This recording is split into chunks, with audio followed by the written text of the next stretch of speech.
Baik Bu Vita dan teman-teman, kali ini saya akan menjelaskan review jurnal saya tentang dinamika konsumsi dan budaya penggemar komunitas tokusatsu Indonesia. Latar belakang, budaya populer yang berasal dari Jepang, salah satu bentuk budaya asing yang masuk dan diterima oleh masyarakat Indonesia. Bentuk media visual tersebut beragam dari anime yang adalah animasi Jepang, tokusatsu, film Jepang, drama, JAV, permainan video, dan lain-lain.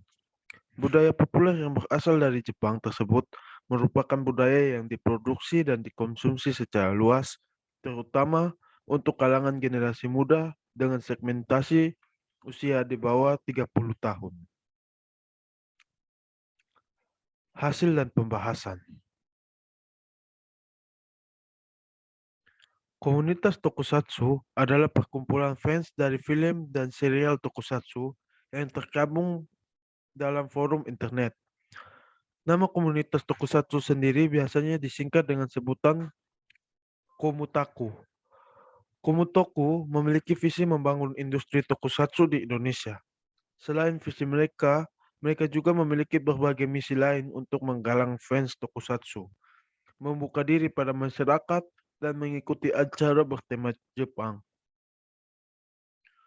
Komutoku juga mendukung kegiatan insan perfilman tokusatsu independen, serta mengembangkan minat dan bakat untuk memulai proyek film tokusatsu independen.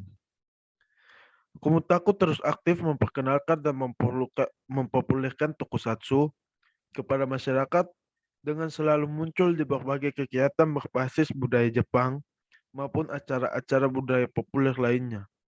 Hal ini sesuai dengan visi dan misi mereka yang ingin menggalang fans tokusatsu dalam suatu wadah sekaligus hendak menciptakan industri tokusatsu di Indonesia. Selanjutnya dan yang terakhir, teori circuit of culture.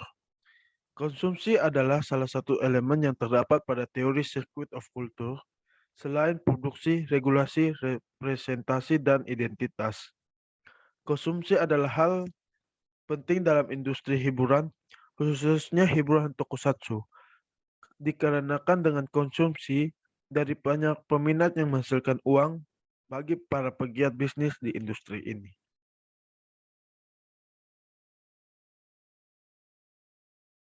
Perkenalkan, nama saya Gracia Rizal Rundurambi. Pada kesempatan kali ini, saya akan mempresentasikan hasil review jurnal dengan judul Budaya Partisipasi dan Pengembangan Literasi Baru di Kalangan Netizen dalam situs Wikipedia Bahasa Indonesia.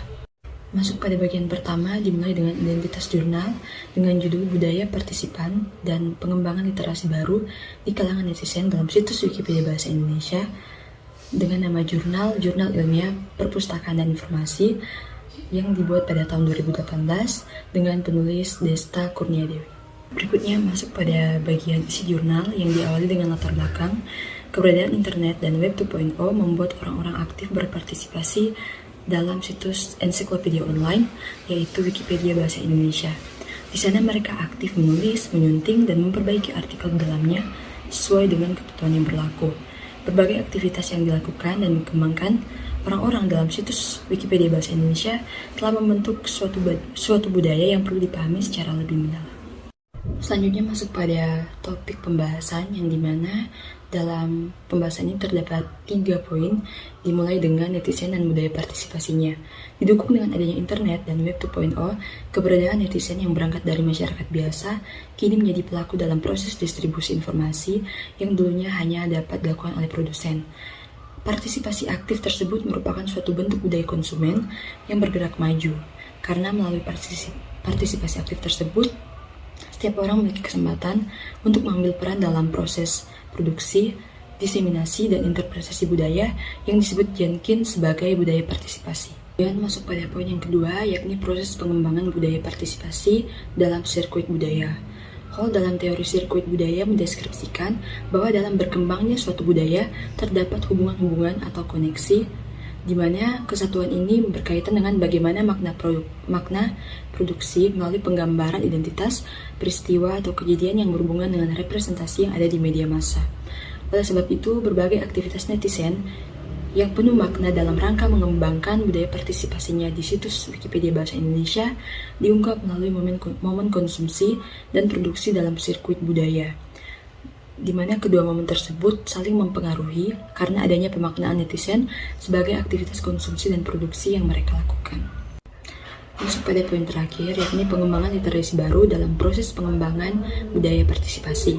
Konvergensi media mengakibatkan informasi yang tersebar di dunia maya menjadi begitu banyak, sehingga masyarakat harus mampu mengintegrasikan pengetahuan dari berbagai sumber. Dalam hal ini, netizen mengembangkan kemampuan bagaimana berpikir dengan berbagai alat, termasuk akun Wikipedianya, dalam memahami nilai dari setiap representasi teknologi dan seperangkat kemampuan baru yang dikembangkan netizen tersebut dipelajari secara sosial dan disebut sebagai literasi baru. Masuk dalam hasil penelitian, di mana berdasarkan hasil penelitian yang dilakukan, penelitian ini menemukan bahwa aktivitas konsumsi dan produksi orang-orang yang tergabung dalam situs Wikipedia Bahasa Indonesia mengembangkan budaya partisipasi dan literasi baru netizen secara berbeda. Perbedaan tersebut membagi tipe netizen menjadi dua, yakni drive netizen dan autonomous netizen. Tersebut tidak terlepas dari ketertarikan awal mereka yang didasarkan pada minat yang sama antara diri mereka dengan situs Wikipedia Bahasa Indonesia. Hal tersebut juga membuat netizen terus mengembangkan aktivitasnya secara sukarela. Studi ini juga menemukan bahwa literasi baru yang dikembangkan akan menentukan aktivitas konsumsi dan produksi netizen. Sekian dari saya dan terima kasih. Saya Anggita dari kelompok 1 akan membahas Circuit of Culture, di mana menurut Hal, Circuit of Culture adalah proses kultural yang terdiri dari representasi, produksi, regulasi, konsumsi, dan identitas. Untuk memahami elemen-elemen dalam Circuit of Culture, saya menggunakan artikel People One Day as the International Breast Cancer Awareness Campaign yang ditulis oleh Abirama tahun 2018, di mana artikel ini membahas dan menganalisa kampanye SU2C dalam kaitannya dengan endorsement selebriti agar kampanye tersebut memenuhi tujuannya. Untuk lebih jelasnya dapat dilihat melalui 5 elemen dalam Circuit of Culture berikut. Pertama, regulasi. Laporan statistik menunjukkan bahwa kanker telah menjadi salah satu penyebab utama kematian di seluruh dunia. Karena dampak penyakit kanker yang begitu dahsyat, sehingga diperlukan tindakan untuk mengatasi masalah tersebut. Namun, Yayasan Kanker membutuhkan anggaran tertentu untuk mendanai penelitian kanker.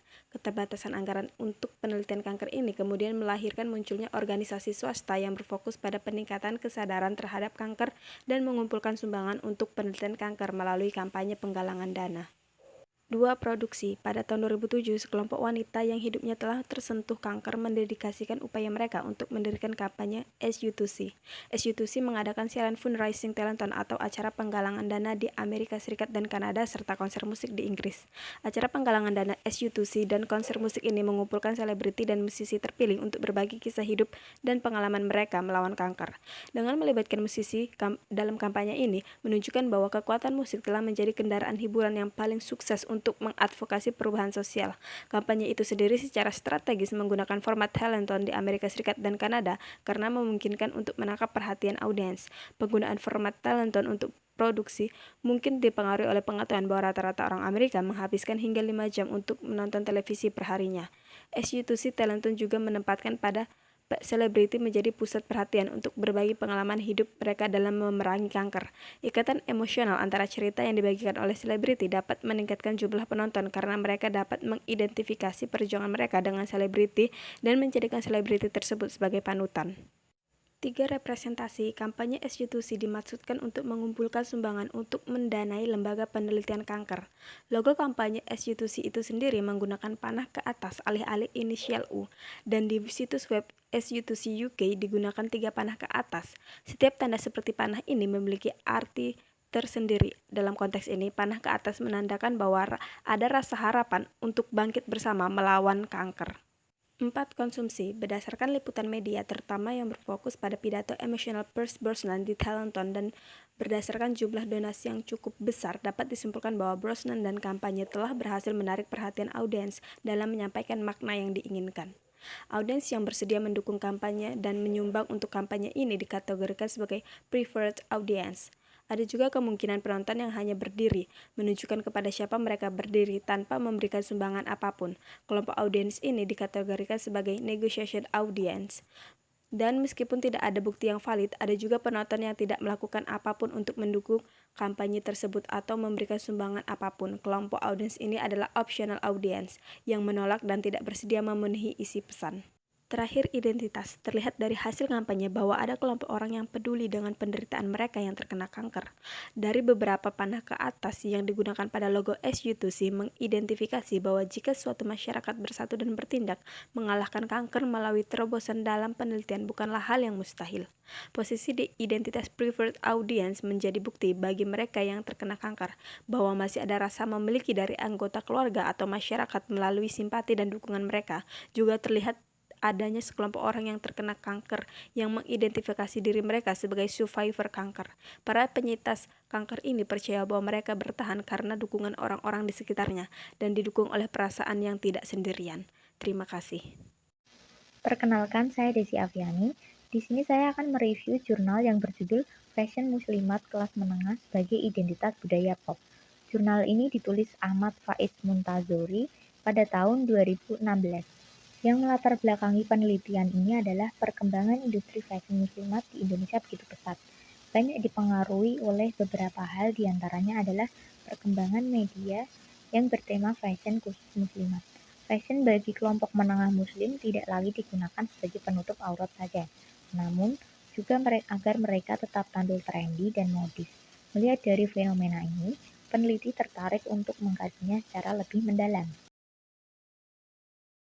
Masuk pada hasil dan pembahasan, pada saat rezim Orde Baru berkuasa, kaum muslimat yang mengenakan jilbab disebut kaum fundamentalis. Ketika reformasi digulirkan pada Mei 1998 dan ditandai dengan runtuhnya rezim Orde Baru, penggunaan jilbab semakin bebas tanpa ada larangan dari siapapun. Nampaknya, jilbab saat ini tidak lagi menjadi momok, tapi sudah menjadi bagian dari gaya hidup kaum muslimah. Beberapa faktor yang mendorong berkembangnya fashion muslimat di Indonesia, khususnya bagi kelas menengah, penulis menemukan: pertama, modern dan terbuka; kedua, munculnya film religi di layar lebar dan televisi; ketiga, selebritis menjadi trendsetter; keempat, munculnya komunitas jilbab; kelima, audisi hijab; keenam, merek fashion muslimat; ketujuh, online shop dan toko fashion muslimat; dan kedelapan, majalah fashion. Lalu masuk pada analisis teori sirkuit budaya. Produksi merupakan salah satu elemen dari beberapa elemen yang terdapat dalam circuit of culture, antara lain produksi, konsumsi, regulasi, representasi, dan identitas. Hubungan antara satu elemen dengan elemen yang lain dalam circuit of culture merupakan hubungan yang dialogis dan tidak mempunyai pola yang pasti, absolut, dan esensial. Produksi hanyalah salah satu elemen dalam circuit of culture yang tidak dapat dipisahkan dari isu representasi, identitas, konsumsi, dan regulasi. Penjelasan ini dengan demikian merupakan bantahan terhadap perspektif produksionis yang menyatakan produksi sebagai satu-satunya faktor terpenting dalam produksi makna. Jika mengacu pada teori sirkuit budaya yang dikembangkan oleh suatu hal tersebut, produksi memang merupakan unsur penting dalam pembentukan identitas melalui fashion, karena fashion dengan model terbaru terus tentunya memiliki harga yang mahal dan terkesan eksklusif. Oleh karena itu, sudah tentu segmen yang dituju adalah masyarakat kelas menengah ke atas. Selain produksi, melalui identitas tersebut muncullah suatu konstruksi dari identitas jilbab yang dijadikan sebagai konsumsi. Peralihan budaya konsumsi pada jilbab yang awalnya dipakai mereka yang memang benar-benar mempelajari Islam secara mendalam, hingga pada saat ini hijab menjadi bagian gaya hidup kaum muslimat. Maka dari itu, dengan adanya suatu konstruksi dari konsumen, menjadikan identitas yang dimiliki hijab sebagai pakaian ciri khas umat muslimat, berlanjut sebagai konsumsi bagi bangsa Indonesia, terutama kaum muslim, karena bisa untuk melestarikan hijab tersebut sebagai ciri khas umat muslim yang hukumnya wajib. Sekian dari saya, terima kasih.